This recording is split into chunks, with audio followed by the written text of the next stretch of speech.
7 News on your side at 11 starts now. We begin with a breaking news alert.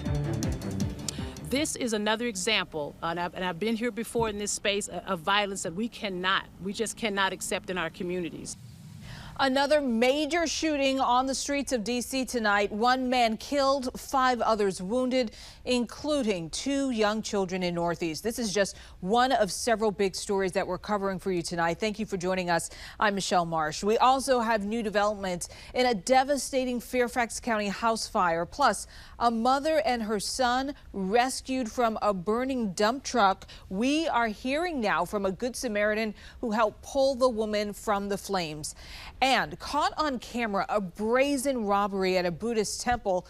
Thousands of dollars stolen during a funeral. We'll have more on that in just a moment. But first, back to that shooting in Northeast. Our John Rogers is live on the scene. And John, the police chief spoke about the increase of guns on the streets in the city.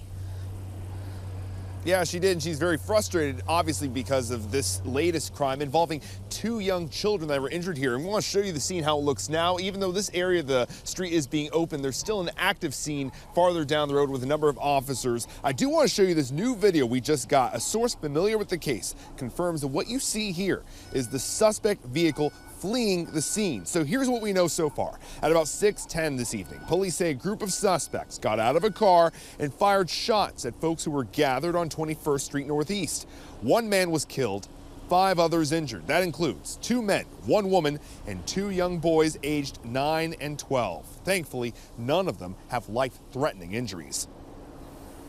We're working tirelessly to really help remove some of these illegal guns that are on our streets. We're working with our ATFs. We're working with some of our task force. What we're seeing is an increase of guns in the district, and we're doing everything we can to ensure that we're removing those guns off of our streets. We're going to wait for the administration of justice, but we have to let it come. So I don't want to see any retaliatory efforts. I want people to believe in the system. The system works.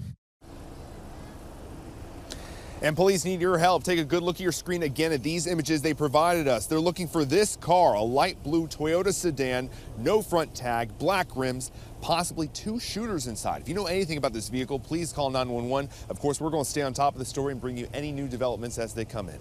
We're live in Northeast tonight. John Rogers, 7 News. John, thank you. The police chief also said tonight D.C.'s new real-time crime center helped officers quickly release these images of the suspect's vehicle in the shooting. The center opened just 2 days ago. It's staffed around the clock with detectives who have instant access to surveillance cameras across the city. Now, tonight, I requested the latest data from MPD about the number of juveniles shot so far this year. Here's what I found. At least 15 young people have been wounded in shootings this year. By this time last year, 27 juveniles were shot. 7 News will continue to monitor the crime trends in D.C. For the first time tonight, we are seeing the family impacted by a devastating house fire that happened in Fairfax County. The community already coming together to help with a GoFundMe. 5 family members were taken to a hospital, 2 of them with really bad burns. Our Carl Willis has been talking to neighbors who witnessed this all happen. And Carl, they say it was so difficult to witness. Just a very difficult and a long day altogether for just about everyone involved here. Those neighbors you mentioned went from worrying when they realized that everyone in that house, the fire department coming back to the scene tonight, when they realized that everyone in that house was not accounted for, and then that turned to fear when they looked outside and saw the young victims being treated. This scene with flames coming out of a family home in Clifton, developing moments after a child dialed 911. There's a child caller advised there's a paper towel on fire, and then they're evacuating the house. Fairfax County Fire Rescue jumped into action Wednesday morning. They got on the fire right away. I mean, as soon as they got off the truck, they were, putting water on the fire, and I saw them spraying foam on the roof. But at some point, at least 2 of those who needed to evacuate got trapped inside. Firefighters were able to fight their way to them. We found the 2 children, second floor in the bedroom. Neighbor Frank Rivera tells me he was across the street here on Whetstone Manor Court. Taking the youngest child, I think it was the youngest one, out on the stretcher. When those young victims were pulled out, given CPR, and taken to a hospital. Yeah, it's really sad. I mean, and we knew there were small children in the house, and you always hope that they're the ones that get out and aren't injured. It didn't seem like they had any burns. It looked like it was just smoke inhalation, but it did take a while for them to get them out. He tells me the children live in this home with their parents and grandparents. At the time of the fire, he says the parents were at work, the grandparents were home, and the children were out of school, as FCPS observes Eid. They're a close family, 3 generations living in the same house, and so obviously they take care of each other, and hopefully they'll be able to get through this without too much difficulty. And tonight, the fire department is circling the block one more time, making sure there are no hot spots or any other issues here at the home. Also, the neighbors say the children's grandmother also received burns, and the home, as you just saw, is gutted. Relatives do have a GoFundMe for help. I've posted that on Twitter. We'll also post that inside of this story at WJLA.com. Reporting live in Clifton, Fairfax County, Carl Willis, 7 News. We are going to be on storm alert come tomorrow evening and during the overnight, but no storms to worry about this evening, or for that matter, come early tomorrow morning. First Alert Weather, satellite and radar. We're quiet and dry inside and around the Beltway, but look at these temperatures. Still in the 60s this evening. This is more typical for our afternoon highs for the day.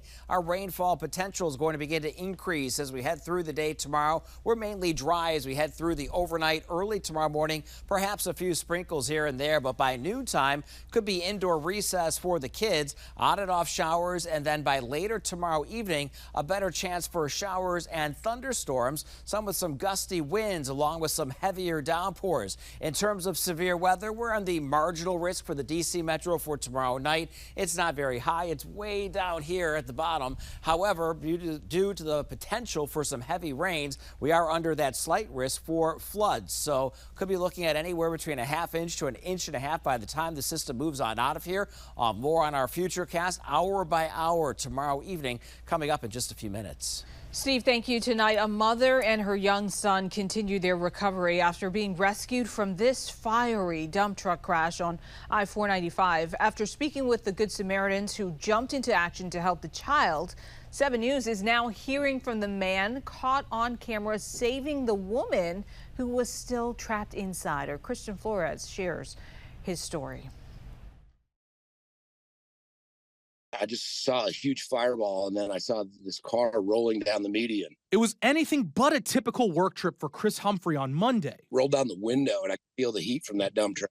That's when he came across this fiery crash along I-495 in Prince George's County. You can see him, highlighted here, pulling a woman from the burning dump truck. And then we got there, and we got the fire back enough so we could get to her arms. There was another gentleman, and I had him grab her by the, or I would use my left hand to grab one arm and the fire extinguisher in my right hand. And he pulled one arm, and I pulled the other. And as we pulled her out, I had to put her out. She was literally on fire. 7 News has learned a woman and her young child were inside the dump truck when a tire blew out, causing it to flip over and crash, also causing an SUV to roll over. All her clothes were burning or melting to her, and she was just screaming, "Get me out, get me out." And we got her out. I've never seen anybody in such a desperate situation before, and I guess it just instinct took over. She wanted to live, and I wanted to make sure she lived. These are images Humphrey says he cannot shake. I was a little shaken at driving off. Like I was shaking, and I wouldn't be able to sleep at night if I didn't help her. First responders took a total of 4 people to the hospital. It's top of mind every morning, every evening, during the day. I think about it, and I just mostly just worrying about her well-being and that poor little boy, because he was burned bad. She was worse. 7 News on your side asked Maryland State Police, what are the latest conditions for the victims? What was a child doing in the dump truck that crashed? And was the driver of the dump truck an employee of that company? A spokesperson says, we do not provide medical conditions. It has not been determined why the child may have been in the vehicle at the time of the crash. While we wait for more answers, Humphrey tells 7 News he will continue thinking about the people fighting for their lives. I'm just so worried about that woman. I just pray day and night that she pulls through, and I would like to meet her someday and give her a hug. And she's a strong woman. She's a very strong woman to fight the way she did. In Prince George's County, Christian Flores, 7 News. New tonight, a man is accused of stealing a truck from a medical center and then crashing into a river. Take a look at the photo of the beat-up truck in the water there. This happened yesterday in Spotsylvania County. Deputies say the man lost control, went off the bridge while on Patriot Highway. He's now facing several charges and is in jail without bond. Straight ahead, a Buddhist temple robbed of thousands of dollars as mourners were inside for a funeral. The surveillance video police hope can track down the thieves. Caught on camera, thieves stealing $20,000 from a Buddhist temple in Silver Spring. It happened just days after Montgomery County leaders touted their latest efforts to improve public safety. 7 News' Liana Golden learned this wasn't an isolated incident. 10:56 a.m. on the steps of Wat Thai Buddhist Temple Sunday. 3 men walk in, captured on video. They break to the room, and then they're looking for the money. Monk Jack says it happened at the end of a funeral service. One of the 3 suspects comes in first to scope out the temple. Then, while he's distracting another member outside, the other 2 suspects walk out with $20,000. I plan to go to a bank on Monday, but they happen in Sunday. The burglary has temple members wanting to not only enhance locks, potentially increase security systems, but also seek tighter response times from police. 20 minutes, the police come. 20 minutes, is that quick enough in your opinion? No. We know how important it is to make sure that people feel that they're safe. County Executive Mark Elrich at a press event last week touting recent efforts to improve safety, but a major shortage of officers has the department stretched thin. We're more in a response mode than in a proactive mode. When your officers are constantly going from place to place, there is no driving around the neighborhood or driving around Silver Spring. There's, I'm going from this call, I'm going to the next call. Monk Jack says Sunday's burglary has him and other nearby temples shaken up. But one thing that could help? I think it's really help if they have more police there. I think it's really, very good. Liana Golden, 7 News.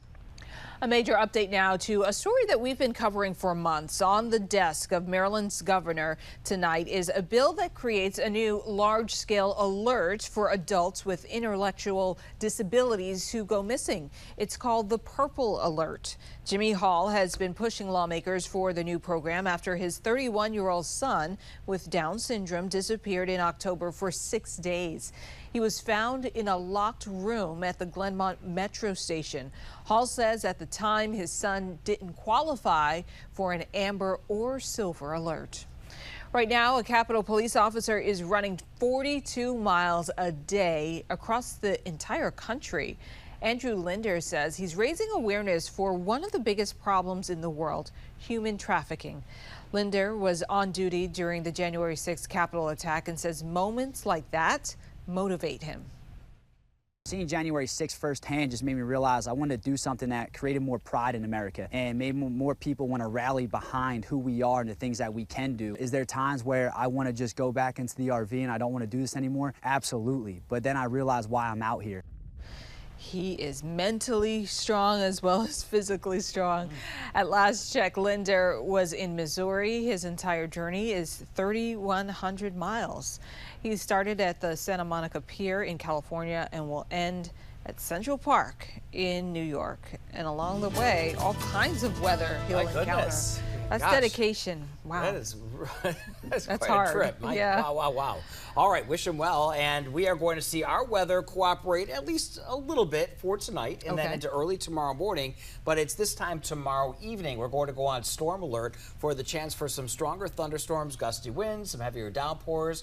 But then we get rid of it all. And it just becomes windy for the weekend. Perfect timing. A lot going on. Yeah, we have it all worked out for you. All right, so if you've been sniffling or sneezing, our pollen report came in earlier, and tree pollen is now the highest it's been for cedar and cottonwood, poplar, and maple, low grasses, weeds, and mold. High earlier today made it up to 77 degrees. The reason why I show you this, we're about 11 degrees above normal for this time of year, so something that we normally don't see around here as we head through the metro area. In the meantime, this is what it looks like on First Alert Weather satellite and radar. A few showers just off to the south of us. Those have now fizzled out, but I do want to show you our future Futurecast, as we move into early tomorrow morning, we are totally dry, but then as we head through midday, showers are going to arrive, but they may hold off long enough now that the kids get their recess in by 2 p.m. Could be looking at a few heavier downpours north and west of D.C. A bit of a lull moving into the beginning of the rush hour commute, and then off to the west, 9, 10 o'clock tomorrow evening.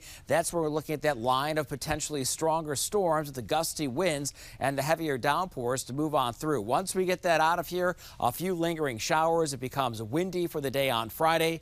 Daytime highs then to the 60s, and then we stay cool and windy on Saturday, but a big warm up moving into Sunday. How much rain are we looking at? Anywhere between a ½ inch to potentially an inch and a half off toward the north and west of us. Temperatures right now still in the middle to upper 60s, more typical for our afternoon daytime highs. Not going to drop too much during the overnight thanks to the clouds. Wake up readings tomorrow, cloudy skies in the 60s. Highs by tomorrow afternoon in the middle to upper 60s to around 70. So a good 8-9 degrees colder than we were earlier today. On top of that, we're going to have wind gusts upwards of 25-30 miles per hour come tomorrow afternoon and evening.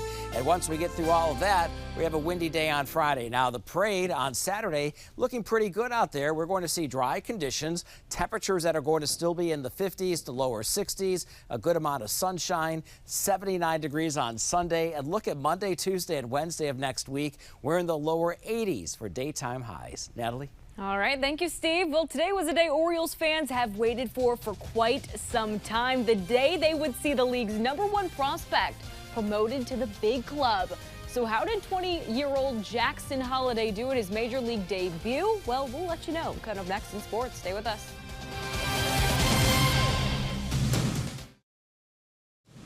And now, the Toyota Sports Desk, sponsored by your Toyota dealers. It's do or die time for the Washington Capitals. They are back into a playoff spot thanks to last night's win over Detroit. Now it's all about staying there. With 4 games left, the Caps can secure their own destiny. Win these last 4 and, well, you're in. But while the job isn't finished yet, let's take a quick second to smell the roses. The Caps are in this position because of their goaltender, Charlie Lindgren. He has been outstanding, and he's attacking this final stretch with a champion's mentality. We're ready to conquer the challenge, and I know, speaking for everyone, like we're excited. We love where we're at. We're comfortable with where we're at, and yeah, we're going to do whatever we can. The Caps are back in action tomorrow. All right, to Major League Baseball, and major news for top overall prospect Jackson Holliday. The 20-year-old getting called up to the big club to make his major league debut. Now, Holliday didn't record a hit today, but did notch his first big league RBI. O's trailed 5-3. They're still down in the 7th. The hero tonight, Jordan Westburg, the homer over the Green Monster. That scores 3. The Orioles plate 7 unanswered runs. They go on to win 7-5. Meantime, Nationals have already won their series against the Giants. They're looking for their first sweep of the season. But the wheels, they fall off in the 2nd inning. Jacob Young, he is back. Does he got it? No, that ball out of the glove at the last second. The Giants score 3 in the frame, and they do not look back. Nats lose 7-1. To women's college hoops, Caitlin Clark's collegiate legacy will be forever enshrined. Today, the University of Iowa announcing they will retire her number 22 jersey. Of course, very well deserved. Steve?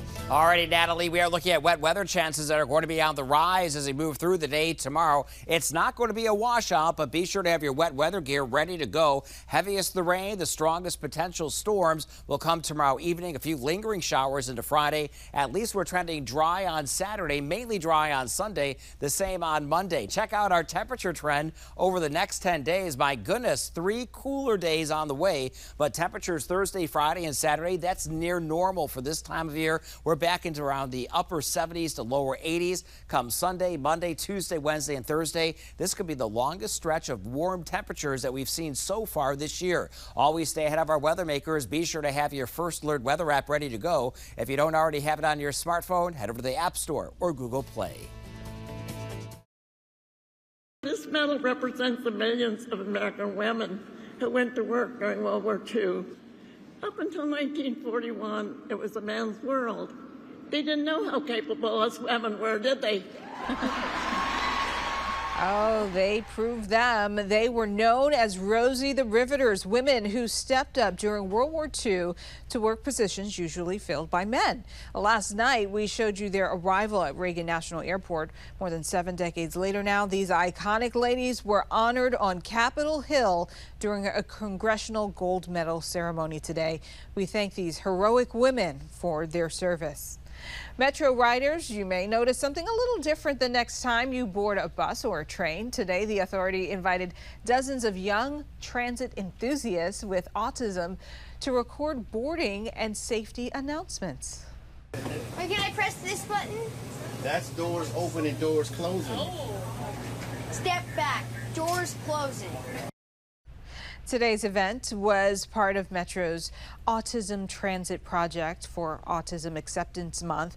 Families also got to meet with staff and tour a rail car, an electric bus, and Metro's historic Rosa Parks bus. And we'll have a final look at the forecast when we come back.